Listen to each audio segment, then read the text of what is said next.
India TV YouTube channel को subscribe करें और बेल आइकन दबाएं। लोगों तक जानकारी तमाम अलग अलग सोर्सेस से पहुंच रही है, चाहे वो प्रिंट मीडिया हो, हमारे जैसे न्यूज चैनल्स हो, या फिर सोशल साइट्स हो, सोशल नेटवर्किंग साइट्स हो, वहां से भी इन सारे प्लेटफॉर्म से जो भी जानकारी लोगों तक पहुंचती है वो कितनी वेरीफाइड है, कितनी सही है, इस पर बात करना बहुत जरूरी है।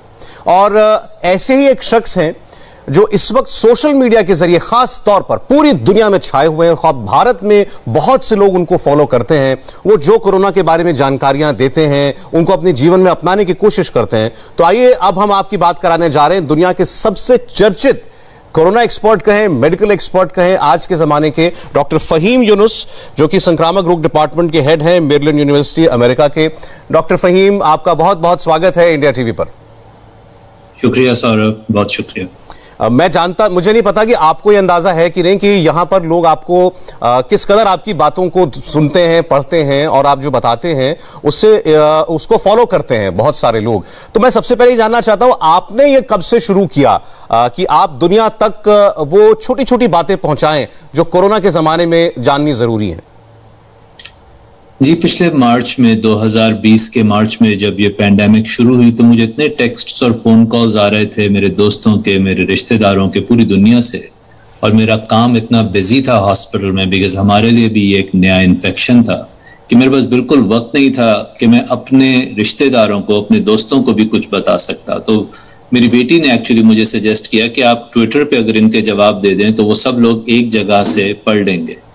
और जब मैंने वो थ्रेड ट्वीट किया और बाद में मुझे अंदाजा हुआ कि 20 मिलियन के करीब लोगों ने उस थ्रेड को देखा, तो फिर मुझे ये लगा कि एक मौका है, अगर मेरे पास कोई ऐसी चीज मुझे फ्रॉम गॉड मिली है तो I should share it with people. तो मेरा सिर्फ ये फोकस है कि जो मैं कंट्रीब्यूट कर सकता हूँ, मुझे हर चीज का नहीं पता, जो मुझे पता है, जो मैंने पिछले 25 साल में सीखा है, मेरे पास एक मौका है खिदमत करने का। That's what I'm doing it। जब ये पैंडेमिक खत्म हो जाएगी तो आराम से खुशी से घर चला जाऊंगा, कोई और काम नहीं है, कोई और पर्पस नहीं है सबका। नहीं, लेकिन फिलहाल तो आपने जैसा कहा कि आपके जरिए बहुत लोगों तक बहुत अच्छी जानकारी, इंफॉर्मेशन जा रही है, बहुत मदद हो रही है लोगों की। अब मैं आपकी इजाजत के साथ फिर से कुछ सवाल पूछूंगा जिनमें से बहुत से जवाब आप सोशल मीडिया पर दे चुके होंगे, लेकिन फिर भी हमारे जरिए भी आपकी बात लोगों तक पहुंचे, ये हमारी कोशिश है। तो सबसे पहले डॉक्टर साहब, अभी इस वक्त हिंदुस्तान में एक नए किस्म की बीमारी की बहुत ज्यादा चर्चा हो रही है, जिसे हम ब्लैक फंगस आम भाषा में कहते हैं। इस पर आपने भी कुछ बोला है, लिखा है।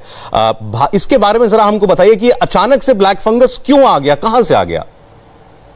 जी, सबसे इंपॉर्टेंट बात लोगों को जानने की यह है कि ब्लैक फंगस कोविड की तरह, कोरोना की तरह एक शख्स से दूसरे शख्स को नहीं लगता। ये सबसे इंपॉर्टेंट बात है। इसका मतलब यह है कि आपको इतना खौफ खाने की जरूरत नहीं। ये सिर्फ उन लोगों को होगा जिनकी इम्यूनिटी बहुत कमजोर है। ये एक ऐसा इन्फेक्शन है जो हम पहले भी देखते थे, लेकिन टिपिकली इन लोगों की शुगर कंट्रोल में नहीं होती, या ये स्टेरॉइड्स या ऐसी दवाइयों पे होते हैं जो इम्यूनोसप्रेसेंट होती हैं। अब इंडिया, पाकिस्तान, नेपाल, हमारे जो ममालिक हैं, डेवलपिंग कंट्रीज जिनको हम कहते हैं, वहाँ मिट्टी और ये चीज़ें इतनी होती है कि ये फंगस सॉइल में रहता है। और अगर सॉइल में एनिमल के एक्सक्रीटा हों, जो कि बहुत कॉमन है इस पूरी दुनिया के एरियाज में, तो और अगर आप ये चीज़ें, अगर आप डायबिटिक हैं, आप स्टेरॉइड्स ले रहे हैं, तो आपका रिस्क है। आई थिंक इसके 3 एस्पेक्ट्स हैं। नंबर 1 कि लोग इसको प्रिवेंट करें, कोशिश करें कि अपनी शुगर को कंट्रोल करें और ऐसी जगहों पे ना जाएं या ज़्यादा उस मिट्टी से एक्सपोज ना हो जिस डस्ट में ये फंगस हो। और दूसरा ये है कि डॉक्टर्स के लिए कि इसको फ़ौरन डायग्नोज और तशखीस किया जाए, क्योंकि इसका ट्रीटमेंट सिर्फ दवाइयों से नहीं होता, कई दफ़ा सर्जरी करनी पड़ती है। और सबसे इंपॉर्टेंट बात जो मैंने शुरू में कह दी कि लोगों को ये पता हो कि ये एक शख्स से दूसरे को नहीं लगता, स्टेरॉइड्स का अप्रोप्रिएट इस्तेमाल करें प्लीज अपने घर में। ऐसा ना हो, क्योंकि ये बहुत होता है कि कोरोना की डायग्नोसिस हुआ, साथ ही स्टेरॉइड्स खाने शुरू कर दिए। और मैंने इस पर बहुत बात की है कि अच्छा डॉक्टर वो नहीं है जो ज्यादा इलाज करे या कम इलाज करे। अच्छा डॉक्टर वो है जो एक्यूरेट इलाज करे। आप कुछ ज्यादा करेंगे उसका भी आपको नुकसान होगा, कम करेंगे उसका भी नुकसान होगा। तो अननेसेसरी स्टेरॉइड्स इस्तेमाल मत कीजिए। डॉक्टर साहब, लेकिन इसी मुद्दे पर लोग अस्पताल में गए, कोरोना से ठीक होकर घर पहुंच गए, घर में है, घर से बाहर नहीं जा रहे हैं, उनको ये ब्लैक फंगस का इन्फेक्शन हो गया। ये आता कहां से है? इसके कांटेक्ट में हम कैसे आते हैं? जी, मैंने आपको बताया कि CDC के मुताबिक बहुत सारे फंगस, सिर्फ म्यूकोरमाइकोसिस जो ब्लैक फंगस का नाम है, बहुत सारी ये चीज़ें एनवायरनमेंट में रहती हैं और दरख्तों पे, मिट्टी पे, जानवरों पे, जो कि हमारा देहाती माहौल होता है। तो जितना आप उससे एक्सपोज होंगे, आप अगर गौर कीजिए कि अमेरिका और यूरोप में बहुत ज़्यादा कोरोना आया, बहुत ज़्यादा स्टेरॉइड्स इस्तेमाल हुए और बहुत ज़्यादा इम्यूनोसप्रेशन है इन ममालिक में, लेकिन ब्लैक फंगस के केसेस नहीं आए। मैं इस पे कोई हतमी राय नहीं दे रहा, कोई फाइनल वर्ड नहीं दे रहा, क्योंकि साइंस इवॉल्विंग चीज का नाम है। साइंस इस चीज का नाम है कि अपना माइंड ओपन रखें हर पॉसिबिलिटी, राइट। तो उसी तरह से मेरा ख्याल है हर पॉसिबिलिटी अब लोगों को ये खुद देखना है कि उनकी डेली प्रैक्टिसेस में, अगर एक शख्स किसान है, सारा दिन वो हल चला रहा है अपने खेत में और साथ उसको कोरोना है और वो उसकी डायबिटीज और वो स्टेरॉइड्स दे रहा है, तो मेरा ख्याल है वो किसान रिस्क पे, राइट। तो इस तरह से सोचने की जरूरत है। ये आता है सॉइल से, जिस सॉइल में आमतौर पे हर तरह की कंटामिनेशन होती है। अब मैं जरा स्टेरॉइड्स के बारे में आपसे पूछना चाहता हूं। देखिए, भारत में और बहुत देशों में स्टेरॉइड्स के जरिए कोरोना को ट्रीट किया गया, अस्पतालों में बड़ी कॉमनली इस तरीके से ट्रीट किया जा रहा है।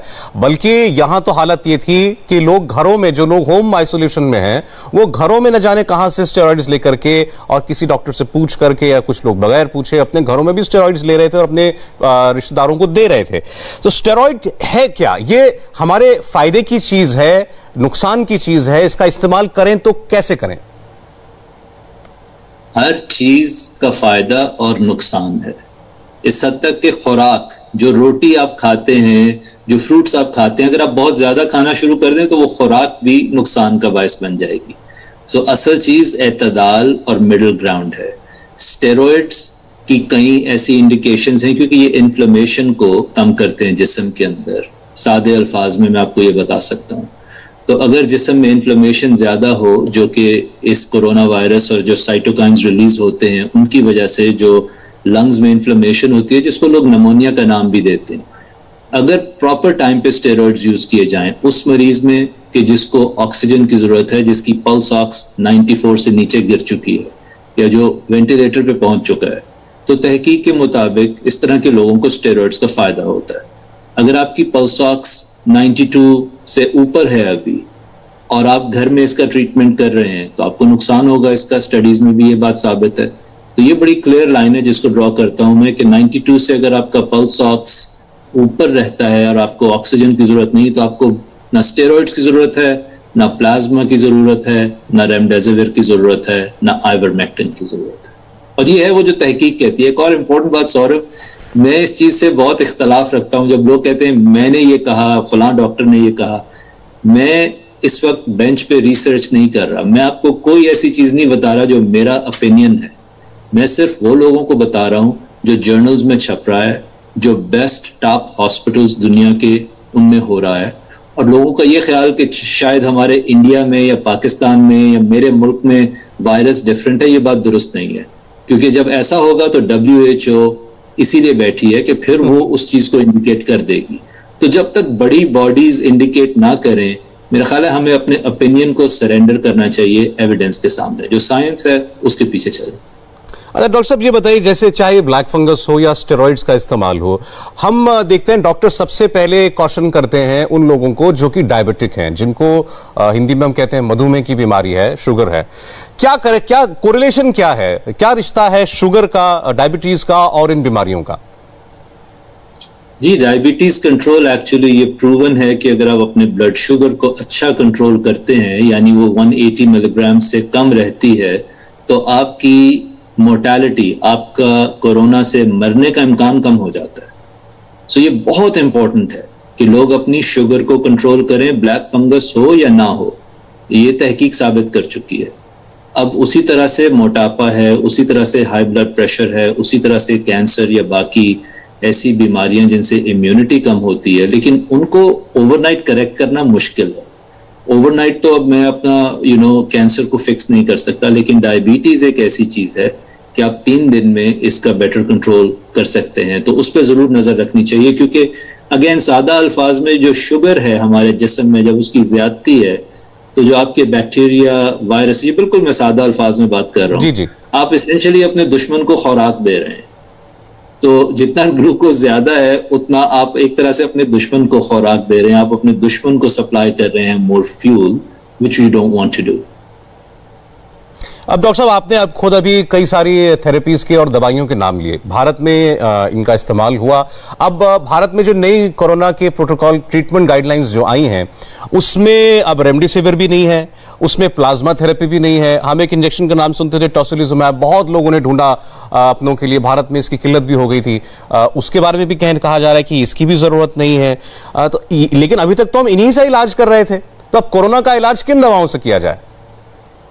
जी, कोरोना, ये मुझे बड़ी खुशी हुई है कि अगर ये गाइडलाइंस बन गई हैं, और ये एक तरह से खुशी की भी बात है, दुख की भी बात है। दुख इसलिए कि इंडिया जैसा मुल्क जिसने सारी दुनिया को डॉक्टर्स प्रोड्यूस करके दिए हैं और बहुत सुपीरियर क्वालिटी के डॉक्टर्स प्रोड्यूस किए हैं, उस अपने मुल्क का ये हाल है कि 12-14 महीने के बाद उन्होंने ये गाइडलाइंस इस हद तक डेवलप की। तो ये तो दुख की बात है। खुशी की बात यह है कि अच्छी बात है, this is what science is, कि जब आपको एक चीज की समझ आए आप ये ना फिक्र करें कि लोग क्या कहेंगे, आप वो करें जो एविडेंस। तो ये अच्छी बात है कि एविडेंस के साथ अलाइन किया है आपने इसको। लेकिन क्या किया जाए, ये बात इंपॉर्टेंट है कि कोरोना का डायग्नोसिस होते ही ये जरूरी नहीं है कि आपको अब फैंसी दवाइयों की जरूरत पड़ गई है, क्योंकि आपने सबसे पहले ये देखना है, अगर डायग्नोसिस हुआ है, आपकी उम्र 60 साल से कम है, आपको sugar, blood pressure, immuno suppressive चीजें नहीं है आपकी, और की पॉइंट है पल्स ऑक्स, जब आप अपनी ऑक्सीजन चेक करते हैं वो 92-94 से ऊपर है। अगर ये चीजें होती हैं, जो कि मेरा ख्याल है 80% लोगों में होगा ऐसा, तो ऐसे लोगों का इलाज घर में हो सकता है। उनको वही पैरासीटामोल या आइबुप्रोफेन वो ले लें जो कि पहले वो अपने रेगुलर बुखार में लेते थे। उनको 10 दिन अपने आप को आइसोलेट करना होगा और अपनी अच्छी स्लीप रखें। ये डिजिटल टेक्नोलॉजी से थोड़ी देर जान छुड़ाएं, क्योंकि इससे भी इंसान का दिमाग खराब होता है। ज्यादा चीजों को पैनिक ना लें और 10 दिन अपने तसल्ली से गुजार लें। 80-90% of the people will do well, आपको कोई प्रॉब्लम नहीं होगी। मुझे पता है लोगों को खौफ ये होता है कि मैं मिस ना कर जाऊं, मैं अस्पताल बहुत लेट ना जाऊं। दुरुस्त बात है, लेकिन उसी के लिए आप पल्स ऑक्स यूज कर रहे हैं। और अगर आपकी उम्र 60 साल से ज्यादा है या आपको ऐसी बीमारियां हैं तो आप जरूर डॉक्टर के पास जल्दी जाइए। मुझे नहीं पता इंडिया में मोनोक्लोनल एंटीबॉडी अवेलेबल है या नहीं, क्योंकि वो बहुत महंगी है, वो शुरू में अमेरिका में भी नहीं थी। अगर आप 60 साल से ऊपर आपकी उम्र है या आपको ऐसी बीमारियां हैं जिनसे आपकी इम्यूनिटी कम होती है, तो मोनोक्लोनल एंटीबॉडी हम इस्तेमाल करते हैं शुरू में, पहले 7 या 10 दिन में अमेरिका में, उसका फायदा होता है। लेकिन बार बार मैं ये बात इसलिए कहता हूँ कि मुझे पाकिस्तान, इंडिया के रिसोर्सेज का अंदाजा है, मुझे वहाँ के लोगों के चैलेंजेस का अंदाजा है, मुझे हेल्थ केयर इंफ्रास्ट्रक्चर का अंदाजा है। हर शख्स के पास ये रिसोर्सेज अवेलेबल नहीं है, तो हमें वो बात करनी है जिसको ज्यादा से ज्यादा लोग उससे फायदा उठा सके। तो मेरा ख्याल है वो सिंपल पल्स ऑक्स खरीदने की भी जरूरत नहीं है, आप किसी डॉक्टर के पास चले जाइए, अपनी पल्स ऑक्स चेक कर लीजिए दिन में 1 दफा, और वो बहुत काफी है। रेमडेसिविर या कैट स्कैन या बहुत ज्यादा ब्लड टेस्ट करने, जब आप कैट स्कैन के लिए जाएंगे आप और लोगों को एक्सपोज कर रहे हैं, और एक कैट स्कैन में इतनी रेडिएशन है जितनी 60 एक्सरेज में होती है। और कैट स्कैन जो आप करेंगे उससे कोई ट्रीटमेंट पे फर्क नहीं आएगा। अगर आपकी पल्स ऑक्स 92 से ऊपर है तो जो मर्जी कैट स्कैन शो कर दे, आपको स्टेरॉइड्स या रेमडेसिविर की जरूरत नहीं है। सो इसलिए मैं ये बातें बताता हूँ ताकि लोगों को एक बेसिक फायदा हो जाए कि कैसे उन्होंने अपने आप को मैनेज करना। ठीक है, तो 2-3 बातें आपसे हमने जानी कि इन दवाइयों के चक्कर में ना पड़े, आपका डॉक्टर जो ट्रीटमेंट देगा उसको फॉलो करें, और सीटी स्कैन भी डॉक्टर की सलाह पर ही कराएं, खामखा अपने आप जाकर के सीटी स्कैन के चक्कर में ना पड़े। ठीक है। अब डॉक्टर साहब, अब इसके बाद अब सवाल यह है कि जो भारत में हो रहा है इस वक्त, हम बहुत ज्यादा मामले देख रहे हैं और बहुत ज्यादा मौतें भी देख रहे हैं। ये जो दूसरी वेव आई है, ये कैसे फर्क है इससे पहले पिछले साल जो हमने केसेस देखे थे? जी, मेरा ख्याल है इसका बहुत ज्यादा ताल्लुक वायरस के बिहेवियर से और हमारे अपने बिहेवियर से है। जो नया स्ट्रेन आया है इस वक्त B1617, इसमें तो कोई शक नहीं कि वो ज्यादा तेजी से फैलता है। अब इसके बारे में मुख्तलिफ राय हैं कि वो 50% ज्यादा तेजी से फैलता है या 80% ज्यादा तेजी से फैलता है, लेकिन इसमें कोई डिस्प्यूट नहीं है कि वो बहुत तेजी से फैलता है। आप इसको यूं समझ लें कि वायरस ने अपनी छुरी तेज कर ली है। अब इसके लिए आप क्या कर सकते हैं? आपका तो कोई कंट्रोल नहीं, आप वायरस को चेंज तो नहीं कर सकते, लेकिन आप अपने बिहेवियर को चेंज कर सकते हैं। इसलिए मैं लोगों को कहता हूं कि अगर वो पहले कपड़े का मास्क पहनते थे तो अब सर्जिकल मास्क शुरू कर दें। अगर सर्जिकल पहनते थे तो KN95 शुरू कर दें और उसको दोबारा इस्तेमाल कर सकते हैं वो। लेकिन जो चीज हमने नहीं की, जिसका मेरा ख्याल है हमें नुकसान हुआ है इंडिया में आप लोगों को, वो है कि मैस गैदरिंग्स। अगर बड़े बड़े इज्तिमा और हजूम इकट्ठे हो रहे हैं, वो रिलीजन के नाम पे हो, पॉलिटिक्स के नाम पे हो, या इवन घरों में, बहुत ज्यादा कोरोना जो अमेरिका में फैला है दिसंबर में, जिसका नुकसान हमें जनवरी और फरवरी में हुआ, वो क्रिसमस हॉलीडेज की वजह से हुआ। और हम यहाँ पे कहते रहे लोगों को, नवंबर से हमने कहना शुरू किया कि इस साल क्रिसमस पे एहतियात करना, न्यू ईयर पे एहतियात करना, क्योंकि बहुत तेजी से ये वायरस फैलेगा। हमारे भी यहाँ यूके का B117 स्ट्रेन आया हुआ था और मेरा ख्याल है उसकी वजह से अमेरिका में बहुत मौतें हुई जनवरी और फरवरी में। So going back to your question, दो चीजें हैं, नया वायरस का स्ट्रेन और बहुत ज्यादा लोगों की केयरलेसनेस, आपस में मिलना जुलना, और उससे वायरस को एडवांटेज हुआ। जी। अब डॉक्टर साहब, एक चीज जो हमने इस बार देखी जो पिछली बार नहीं देखी थी, वो है सडन डेथ्स। कई बार हमने ये भी देखा कि आप कोरोना से रिकवर हो गए, आपकी रिपोर्ट नेगेटिव हो गई और अचानक दिल का दौरा पड़ा और आपकी मौत हो गई। इस बार ऐसा क्यों देखा जा रहा है? और ये यंगर एज ग्रुप में भी देखा जा रहा है, ये जवान लोगों को हो रहा है, ये 20 से 40 साल के लोगों के बीच में हो रहा है। ये बहुत मुश्किल क्वेश्चन, इसका आंसर इसलिए कि इसमें बहुत सारे डाटा पॉइंट्स अभी चाहिए। ये बहुत मैंने सुना है, ये मीडिया में ये बात आ जाती है, लेकिन हमें ये नहीं पता कि टोटल कोरोना के केसेस कितने हैं। अगर टोटल केसेस कोरोना के लत से 10 मिलियन हैं और उसमें से 100 लोगों को ऐसा हो गया, तो बहुत छोटा नंबर है। नंबर 1, पहली ये चीज बहुत इंपॉर्टेंट, ये कॉन्टेक्स्ट नजर में रखना कि कितने लोगों को ये हुआ है out of that big denominator. और दूसरा फिर ये देखना है कि उनका इलाज कैसे हुआ था। मुझे नहीं पता कि उनको, जैसे अगर कई लोगों को हम एंटाकोएगुलेंट्स देते हैं जिससे कि खून जमता नहीं है, क्योंकि इस वायरस में एक प्रॉब्लम ये है जो कि मेरा ख्याल है इटली के डॉक्टर्स को बहुत ज्यादा उसका क्रेडिट जाता है, क्योंकि जो पिछले साल लॉम्बार्डी में जब ये बहुत ज्यादा वेव आई है तो वहां ये पता चला कि ये वायरस ब्लड क्लॉट्स करता है, और जिसके बाद हमने वो दवाइयां इस्तेमाल करनी शुरू की, अगेन सेलेक्ट पॉपुलेशन में, सबके लिए जरूरत नहीं है उनकी, कि जिनको ब्लड क्लॉट्स को प्रिवेंट किया जाए। तो ये भी हो सकता है कि कुछ लोगों को ब्लड क्लॉट्स हो रहे हों, ये भी हो सकता है कि कुछ लोगों की अंडरलाइन कंडीशंस हों, और ये भी हो सकता है कि total number is just a fraction of those cases. क्योंकि जब आप पूरे देखें इंडिया में क्या हर जगह, मुझे पता है टेस्टिंग पहले से बेहतर हो गई है, लेकिन आप शायद मेरे से बेहतर ये जानते हो कि आपके विलेजेस में टेस्टिंग हो रही है, क्या हर शख्स अफोर्ड करता है टेस्ट करवाना, क्या उतने टेस्ट हो रहे हैं जितने होने चाहिए? तो अगर वो नहीं हो रहे तो फिर बहुत सारे अननोन्स हैं इसमें, ठीक है, इसलिए कंप्लीट हतमी कंक्लूजन निकालना मुश्किल है। डॉक्टर साहब, मैं आपके समय का पूरा इस्तेमाल करना चाहता हूं, इसलिए मैं कुछ अलग टॉपिक्स पर जाऊंगा ताकि हम ज्यादा चीजों को कवर कर सकें। अब मैं आपसे वैक्सीन पर बात करना चाहता हूं। वैक्सीन को लेकर लोगों में पहले तो डर था, वो अब शायद दूर हो गया क्योंकि बहुत से लोग वैक्सीन लगवाना चाह रहे हैं। पहले तो ये बताइए कि हमारे यहाँ जो वैक्सीन भारत में है, कोवैक्सीन और कोविशील्ड, और आप लोग अमेरिका में जो वैक्सीन यूज कर रहे हैं, क्या कोई बुनियादी फर्क है, कोई अंतर है? जी, मेरा ख्याल है फर्क जरूर होगा। ऐसा लगता है कि mRNA वैक्सीन शायद बेहतर हों, और शायद जो वेक्टर वैक्सीन है, मेरा ख्याल है जिसको कोविशील्ड बोलते हैं आप, वो सेकेंड लेवल टेक्नोलॉजी है, और जो कोवैक्सीन है वो एक ओरिजिनल ट्रेडिशनल पुरानी टेक्नोलॉजी है। लेकिन ये सोचना, मेरा ख्याल है लोगों को इस पर गौर नहीं करना चाहिए, बिकॉज हमें अवेलेबिलिटी को देखना है। देखें, अगर आपके पास जहाज का टिकट ना हो तो आप क्या करेंगे? आप खड़े तो नहीं रहेंगे एक जगह, आप ट्रेन पे चले जाएंगे या बस पे चले जाएंगे, पर्पस तो पहुंचना है ना वहां, अब थोड़ा देर से पहुंच जाएंगे। तो मैं ये लोगों को इसलिए बताता हूं क्योंकि अगर मैं ये कहूं कि ये सब बराबर हैं तो ये शायद सच नहीं होगा, और मैं ये नहीं कह सकता, मैं झूठी तसल्ली नहीं देता कभी, ना ट्विटर पे ना इन पर्सन, क्योंकि ये आपस में स्टडी नहीं हुई, हेड टू हेड ट्रायल्स इनके नहीं हुए, तो मैं ये नहीं कह सकता कि इनमें से कौन सी बेस्ट है या ये बराबर है। लेकिन मैं ये जरूर कह सकता हूं कि जो वैक्सीन आपको अवेलेबल है वो आप ले लीजिए, क्योंकि ये सब की सब सेफ है, इनका फायदा इनके नुकसान की निस्बत हजारों गुना ज्यादा है। सो आपको जो मिले वो आप ले लीजिए, जो आपकी गवर्नमेंट कहे वो आप ले लें। अच्छा, अब डॉक्टर साहब ये भी होता है कि जैसे आपको पहली डोज लग गई, पहली डोज लगने के बाद दूसरी डोज में शायद क्योंकि सप्लाई साइड में कुछ ना कुछ प्रॉब्लम कभी हो जाती है तो शायद आपको थोड़ा वक्त लग जाए, तो लोग ये सोचते हैं कि हमको पहली डोज लगने के कितने वक्त के बाद कुछ इम्यूनिटी मिलेगी, पहली डोज का कितना फायदा होता है? जी, ये बहुत अच्छा क्वेश्चन है। मेरा ख्याल है सिंपल आंसर ये है कि शायद 50% फायदा होता है। Again very very simple answer, पहली डोज के बाद आपको मास्क नहीं उतारना चाहिए, पहली डोज के बाद आपको अपना बिहेवियर चेंज नहीं करना चाहिए, आपको शादियों पे, बड़ी पार्टीज में, हजूम में, क्राउड्स में नहीं जाना चाहिए, वो रिलीजियस हो, पॉलिटिकल हो, पर्सनल हो, क्योंकि आप प्रोटेक्टेड नहीं है। और दूसरी डोज का जहां तक ताल्लुक है वो 3 हफ्ते के बाद भी लग सकती है, 8 हफ्ते के बाद भी लग सकती है, 12 हफ्ते के बाद भी लग सकती है। और इसमें आमतौर पे सप्लाई एंड डिमांड का इशू होता है। गवर्नमेंट को बड़ी कुछ सच बात करनी चाहिए। मेरा ख्याल है कि एफिकेसी की बात नहीं है, साफ बताना चाहिए कि हमारे पास इतनी डोज है और हम ज्यादा लोगों को उसका फायदा देना चाह रहे हैं। एक रोटी होती है, ज्यादा खाने वाले होते हैं तो क्या करते हैं, आप उस रोटी के टुकड़े कर लेते हैं आपस में और मिलके खा लेते हैं।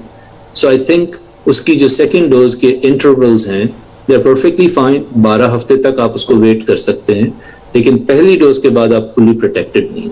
जैसे भारत में तो अब 3 महीने 12 हफ्ते जैसे आप कह रहे हैं, उतना पीरियड कर दिया गया है 2 डोज के बीच में, तो उससे कोई फर्क नहीं पड़ता? आपकी पहली डोज की इफेक्टिवनेस पर कोई फर्क नहीं पड़ेगा? कोई फर्क नहीं पड़ेगा। ऐसा नहीं है कि वो लेट नहीं है, 12 हफ्ते बिल्कुल ठीक टाइम है, कोई उसमें बुराई नहीं है। हाँ, अगर आपके बहुत ज्यादा वैक्सीन अवेलेबल हो तो शायद 3 या 4 हफ्ते पे लगानी चाहिए, ताकि जल्द से जल्द ज्यादा लोग फुल्ली प्रोटेक्टेड हो जाएं। लेकिन अगर आपको बहुत ज्यादा वैक्सीन नहीं है और लोग बहुत ज्यादा हैं तो फिर आपको इस तरह की बजटिंग करनी पड़ती है। डॉक्टर साहब ये बताइए कि हालांकि ये मैंने सोशल मीडिया पर ज्यादा सुना है, फिर आज पता लगा शायद कुछ एक आध मुल्क में ऐसा हुआ भी कि पहली डोज किसी वैक्सीन की, दूसरी डोज किसी वैक्सीन की, आपने शायद इस पर बोला भी है, क्या ये मुमकिन है? जी, मेरा ख्याल है ये डाउन द रोड मुमकिन होगा, लेकिन अभी मेरे पास कम अज कम, मैं इसको बहुत गौर से स्टडी कर रहा हूँ। मुझे पता है जो स्पेन से स्टडी आई है एस्ट्राजेनेका और फाइजर की डोज की, मैं अच्छी तरह जानता हूँ उसको, लेकिन तकरीबन 8-9 बड़ी वैक्सीन इस वक्त दुनिया में इस्तेमाल हो रही हैं, तो आपके बहुत ज्यादा कॉम्बिनेशन बनते हैं, किस वैक्सीन के बाद कौन सी और उनके क्या इफेक्ट्स होंगे, दोबारा डाउन द रोड कितने, अगर बूस्टर लगाना पड़ेगा आपको तो फिर वो आप तीसरी वैक्सीन का लगाएंगे या उन्हीं 2 में से किसी का लगाएंगे। अगर आपको वैक्सीन पासपोर्ट बनाना पड़ेगा तो वो किस नाम से बनेगा और इसके साइड इफेक्ट प्रोफाइल क्या होंगे, क्योंकि देखिए जो स्पेन से अभी स्टडी आई है वो 600 लोगों पे स्टडी हुई है, तकरीबन 600 लोगों पे। जो ओरिजिनल स्टडीज फाइजर मॉडर्ना की हैं वो 30-40 हजार लोगों पे।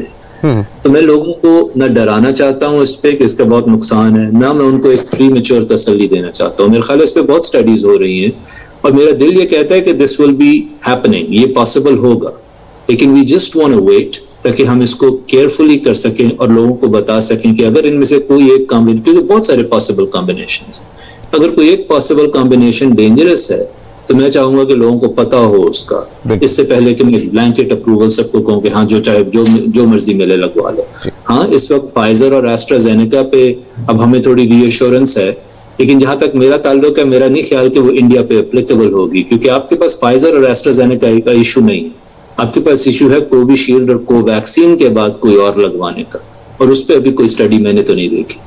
अच्छा डॉक्टर साहब ये बताइए कि अगर कोई आदमी कोरोना संक्रमित हो गया, उसको इन्फेक्शन हो गया, उसके बाद भी कहा गया कि वो 3 महीने तक इंतजार करे अपना नेक्स्ट डोज लेने के लिए, पहला हो चाहे दूसरा डोज हो, तो अगर कोई इन्फेक्टेड आदमी वैक्सीन ले लेता है तो क्या उसको कोई नुकसान होता है? कोई नुकसान नहीं होता, कोई फिक्र की बात नहीं। और इससे मुराद यह है कि एसिम्प्टोमेटिक इन्फेक्शन, लोग उनको ये फिक्र होती है कि क्या अगर मुझे एक माइल्ड सा इन्फेक्शन है, मुझे पता भी नहीं और मुझे वैक्सीन लग गई तो क्या होगा। ज्यादा से ज्यादा शायद आपको थोड़ा ज्यादा बुखार हो जाए 1-8 दिन के लिए, लेकिन कोई लॉन्ग टर्म डैमेज नहीं है उसका, लोगों को उसकी फिक्र नहीं करनी चाहिए। अब डॉक्टर साहब एक यहाँ चर्चा हो रही है, बात हो रही है कि कोई तीसरी वेव भी आ सकती है और उसमें सबसे बड़ा खतरा यह दिखाया जा रहा है कि वो बच्चों को अफेक्ट कर सकती है, इसमें कितनी हकीकत है? जी, एक बात ठीक है, दूसरी रिस्पॉन्सिबल है। तीसरी, चौथी, 5वीं वेव भी अनफॉर्चुनेटली आ सकती है। जब तक 50 से 60% तक आपकी पॉपुलेशन वैक्सीनेट नहीं होती, आपको इस चीज से तो जरूर ये सोचना चाहिए कि आपकी सारी प्लानिंग ये हो कि अगली वेव आ सकती है, आपने अभी ये जंग जीती नहीं। जहां तक बच्चों का ताल्लुक है, I think it's very premature and it's irresponsible, क्योंकि अभी कोई ऐसी प्रिसाइज स्टडी वंस अगेन मैंने नहीं देखी। अब मेरा आखिरी सवाल डॉक्टर फहीम आपसे, दुनिया को इस वायरस से आजादी कब मिलेगी? क्या इस पर कोई काम चल रहा है, कोई स्टडी चल रही है? कितना वक्त लग सकता है और क्या तरीका है इससे हमेशा हमेशा के लिए आजादी पाने का? वैक्सीन इस वक्त के हालात से सिर्फ एक तरीका है। ऑफ कोर्स कल ये साइंस चेंज हो जाए, कुछ नहीं कहा जा सकता। आज वो जवाब सिर्फ और सिर्फ वैक्सीन है। अनफॉर्चुनेटली इसका सच्चा आंसर यह है कि ये पैंडेमिक, ये वबा मुख्तलिफ मुल्कों में मुख्तलिफ टाइम्स पे ख़त्म होगी और ये डिपेंड करेगा उस कंट्री के इंफ्रास्ट्रक्चर पे, उस कंट्री के रिस्पांस पे। ताइवान और न्यूजीलैंड और ऑस्ट्रेलिया और वियतनाम, बहुत सारे ममालिक जिन्होंने इस पे अर्ली कंट्रोल किया, वहाँ तो कई महीनों से लाइफ नॉर्मल चल रही है, बगैर वैक्सीन के उन्होंने इसको कंट्रोल कर लिया। अब अगली वेव आएगी, मेरा ख्याल है नॉर्थ अमेरिका, अमेरिका, कनाडा और यूरोप की, जहां तेजी से वैक्सीनेशंस हो रही हैं और हो सकता है कि अगले 1-2 महीने में आप देखें कि इन ममालिक में लाइफ बैक टू नॉर्मल हो जाएगी। लेकिन वो मुल्क जहां वैक्सीनेशन रेट अभी भी 3%, 5%, 8% है, उन मुल्कों को अपना गार्ड डाउन नहीं करना चाहिए। उन मुल्कों के लिए बहुत फिक्र की बात है। It may drag out another year, it may drag out another 2 years। I hope ऐसा नहीं होगा, क्योंकि मेरा ये भी ख्याल है कि बहुत सारी वैक्सीन बाकी ममालिक से अब डिस्ट्रीब्यूट होना शुरू होगी ग्लोबली, क्योंकि मेरा नहीं ख्याल कि अमेरिका के पास मिलियंस ऑफ डोजेस एक्स्ट्रा होंगी by the end of this year. शायद 300-400 मिलियन एक्स्ट्रा डोज होगी, जिसका अमेरिका को कोई फायदा नहीं होगा। तो मेरा ख्याल है कि वो रीडिस्ट्रीब्यूशन शुरू होगी वक्त के साथ। But much of this depends कि हम एज अ पीपल, हम अपने आपस के डिफरेंसेस कितनी तेजी से खत्म करते हैं। सौरभ, इस वायरस ने हमें ये सिखाया कि ये वायरस ये नहीं देख रहा कि इस वक्त एक शख्स जो लाहौर में पैदा हुआ, जो अमेरिका आया, जो इस वक्त बाल्टीमोर में बैठा है, उसका एक इंडियन आदमी के साथ मुस्कुरा के दोस्तों की तरह बात करना, इस वायरस ने हमें जोड़ दिया है।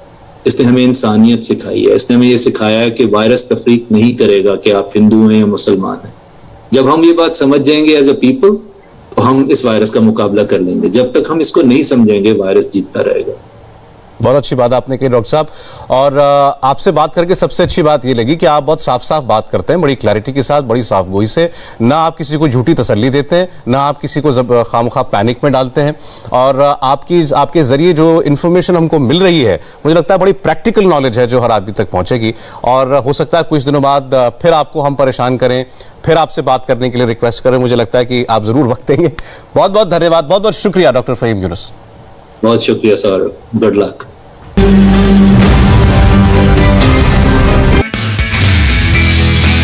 नमस्ते, मैं हूं मीनाक्षी जोशी। वीडियो और खबरों से अपडेट रहने के लिए India TV YouTube channel subscribe करें, बेल आइकन दबाना ना भूलें। जुड़े रहें इंडिया टीवी के साथ।